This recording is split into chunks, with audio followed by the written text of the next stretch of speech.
북한이 개성공단 임금 인상에 이어 토지 사용료 부과 문제 제멋대로 결정을 해버렸습니다. 북한의 일방적 조치에 따른 남북 간의 갈등이 예고되고 있는데요. 이 밖에 북한 소식 전옥현 전 국정원 1차장과 이야기 나눠봅니다. 어서 오십시오. 안녕하십니까. 북한 개성공단 관련해서 여러 가지 또 이야기를 내놨습니다. 임금도 올려라. 그리고 토지 사용료도 내라. 이거 어떻게 봐야 됩니까?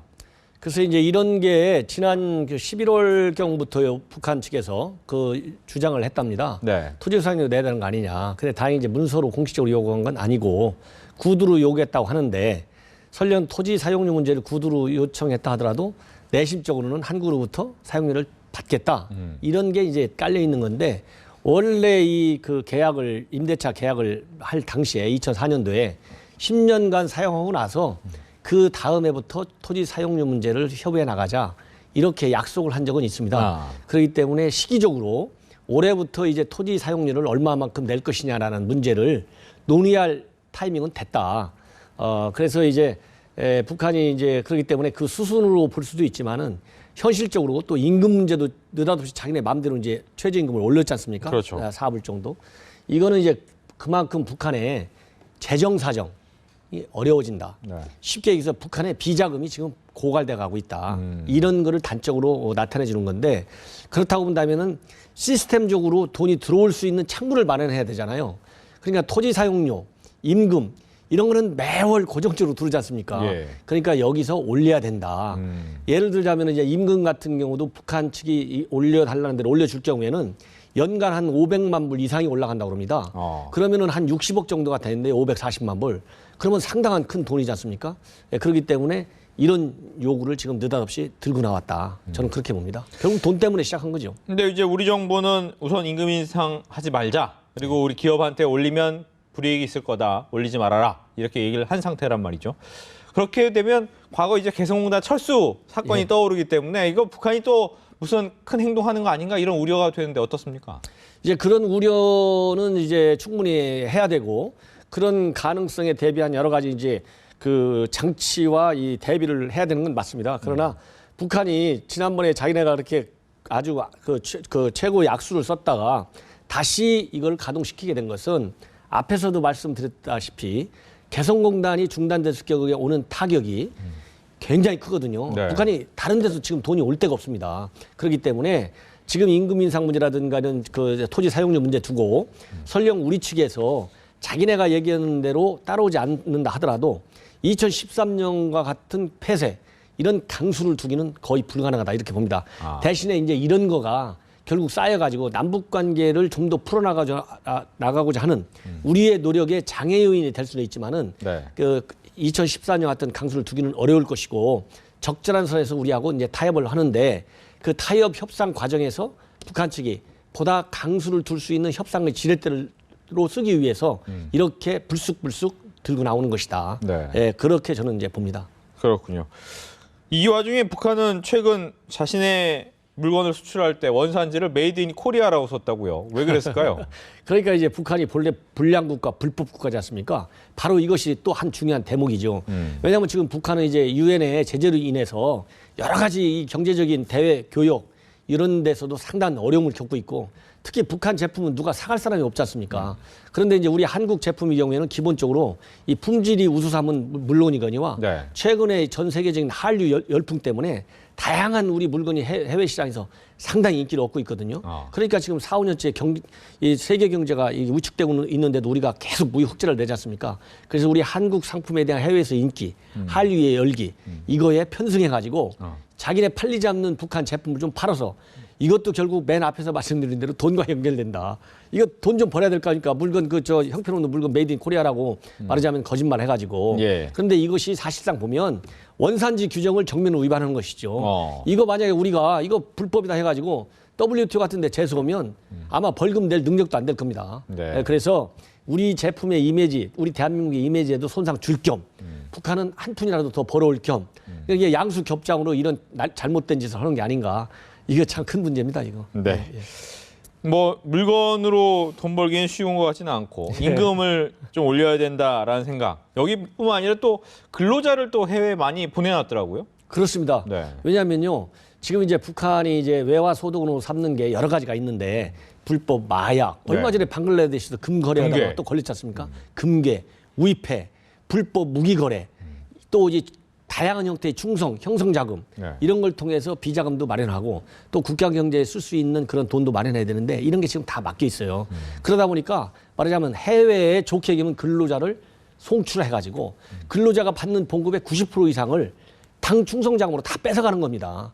그래서 해외에 불법이든 불법이 아니든 다양한 형태로 북한의 근로자들을 알게 모르게 계속 파견해가지고 김정은이가 자기 마음대로 근로자들의 임금을 착취할 수 있는 소득원을 확대해보자. 최대한도. 이러다 보니까 북한 근로자들이 알게 모르게 자꾸 밖으로 나가게 된다. 저는 그렇게 봅니다. 네. 예.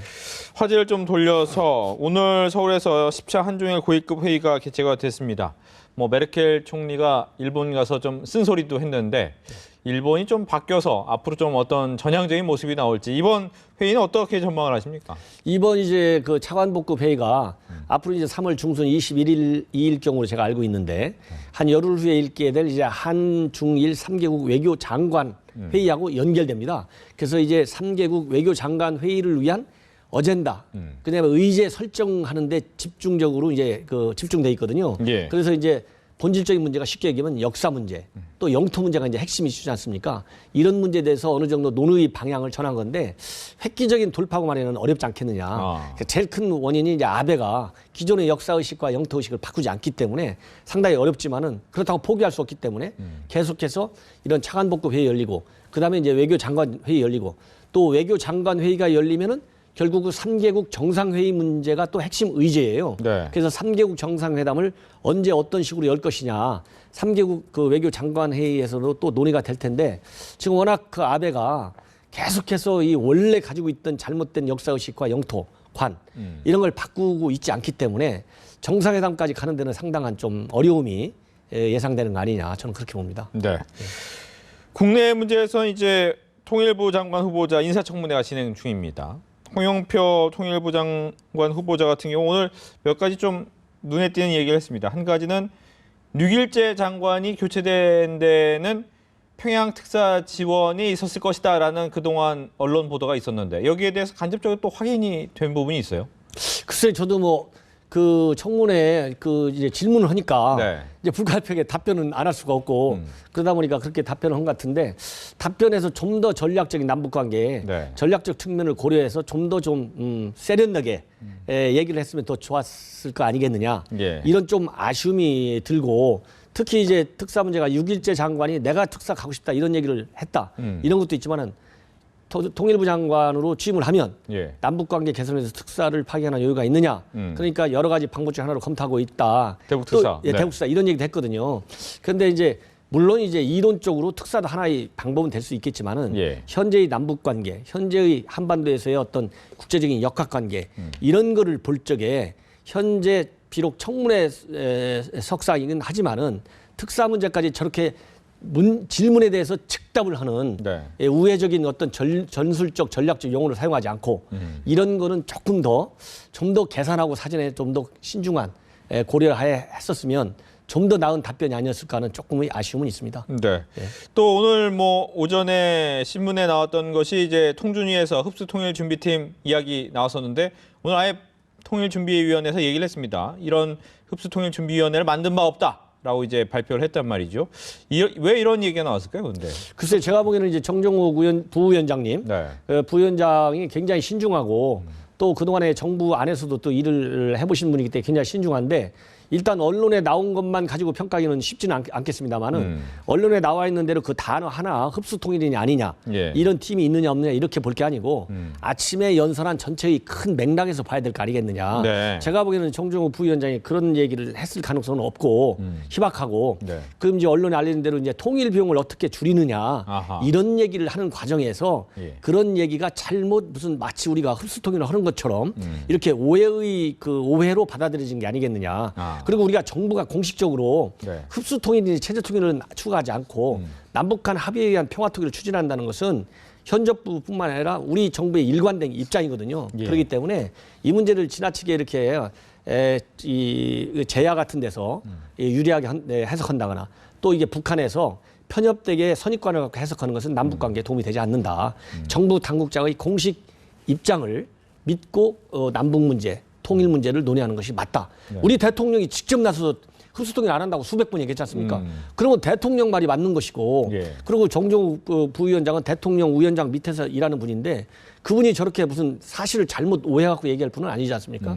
그래서 큰 틀에서 제대로 보고 해석해야 된다. 저는 이런 얘기를 드리고 싶습니다. 하지만 뭐 현재 남북 관계가 상당히 미묘한 시점에서 어떻게 보면 대북 특사 얘기도 나오고 예. 통준위 쪽에서 흡수통일준비위원회처럼 이야기했다. 물론 하지 않았다고 얘기는 했지만 이런 식의 얘기가 나오는 것이 남북 관계에 그렇게 썩 유리하지는 않아 보입니다. 그렇습니다. 어떻든지 간의 경위가 네. 현재 남북 관계가 지금 굉장히 꼬여 있기 때문에 실수든 실수가 아니든 사실이 잘못됐든 안 됐든 간에 북한은 이런 게 없더라도 뭐 명분 하나 찾아갖고 우리를 비판하는데 지금 열의를 올리고 있기 때문에 네. 좋은 소재는 아닌 거는 맞습니다. 그러나 이제 우리 정부 당국에서도 분명한 입장을 밝혔기 때문에 더 이상은 논란이 확대되는 것은 바람직하지 않다. 저는 이제 그래서 이거는 이제 우리 정부의 진위가 제대로 북한에서 그대로 우리 정부의 진위를 좀 받아주어서 가지고 네. 남북 관계를 개선하는 데 노력하는 것이 낫지 않느냐. 그 홍영표 장관이 얘기했던 정종 위원장이 얘기했던 홍 장관이 예를 들어서 장관 내정자가 특사 문제를 얘기했더라도 결국은 워낙 꼬여 있으니까 특사도 하나의 방법으로 검토를 할 수 있다. 이렇게 이제 원칙적인 말로 해석하는 것이 맞지 않겠느냐. 네. 이런 생각이 듭니다. 알겠습니다. 끝으로 한 가지만 더 질문 드리면 아무래도 국정원 출신이다 보니까 이번에 인사청문회에서도 관심 갖는 부분이 그 부분일 것 같습니다. 예. 하지만 이제 야권 쪽에서는 과거 안기부 예. 출신의 분이 오시고 또 나이도 연세도 상당히 많으시기 때문에 너무 경직되어 있을 것 같다. 따라서 국정원의 개혁은 이미 물 건너갔다라고 이제 야권에서는 주장을 합니다. 이 부분은 어떻게 보십니까? 글쎄요, 제가 보기에는 예를 들어서 이제 뭐 나이가 많다거나 뭐 옛날 안기부 시절이라거나 이런 얘기를 갖고 그렇게 비판적인 의견을 갖는 것은 자유제작이지만은 네. 이거는 현재의 안보 환경도 달라졌고 또 국정원이 지금 말씀하신 대로 지금 개혁의 길로 들어서고 있지 않습니까? 그리고 이제 이병 원장 내정다이 경우는 국정원을 떠난 지는 오래됐어도 교수를 하면서 계속 안보 문제 또 국정원의 역할 문제, 국정원의 어떤 그 역량 제고 문제 이런 거에서 끊임없이 고민을 많이 해오신 분이에요. 그리고 연령이 물론 신체적인 연령은 물론 많죠. 그러나 신체적인 연령도 연령이지만은 더 중요한 것은 정신적인 사고를 어느 방향에서 하느냐. 오히려 이 연령이 많은 것이 오랜 경륜. 왜냐하면 국정원을 떠나고 나서도 계속 연구를 해왔거든요. 그렇기 때문에 오히려 정신적으로는 더 이런 연령에서 나오는 어떤 지혜와 또 이 경륜 이런 것이 국정원 앞으로 운영하는 데 더 도움이 될 것이 아니냐. 그리고 이분은 그동안 칼럼을 통해서 국정원은 선진기관이 되려면 프로가 돼야 된다. 이런 거를 프로기관, 인류기관이 돼야 된다는 것을 수없이 강조했거든요. 그래서 연령 문제는 저는 큰 그 장애가 되지 않고 안기부도 국정원이 큰 틀에서 민주화, 이 또 국가 발전 추세에 맞게 기능과 역할을 계속 달려지고 있지 않습니까? 그래서 큰 문제가 안 된다. 그리고 예를 들어서 지금 클래프 미 정보국장 있지 않습니까? 네. 그분도 연세가 지금 70입니다. 그렇기 때문에 연세를 나이를 가지고 이렇게 외형적으로 지나치게 비판하는 것은 이 사람마다 많은 차이가 있을 수 있다. 나이만 많고 전문성이 하나도 없다. 그러면 문제일 수가 있죠. 그렇지만 이 나이가 많은 것이 과거에 20여 년간 쌓아온 전문성을 오히려 더 숙련되게 발휘할 수 있는 노련함을 보여줄 수 있는 기회가 될 수 있다. 저는 그렇게 긍정적으로 보고 싶습니다. 네, 이렇게 해서 전옥현 전 국정원 1차장과 이야기 나눠봤습니다. 오늘 이야기 잘 들었습니다. 감사합니다.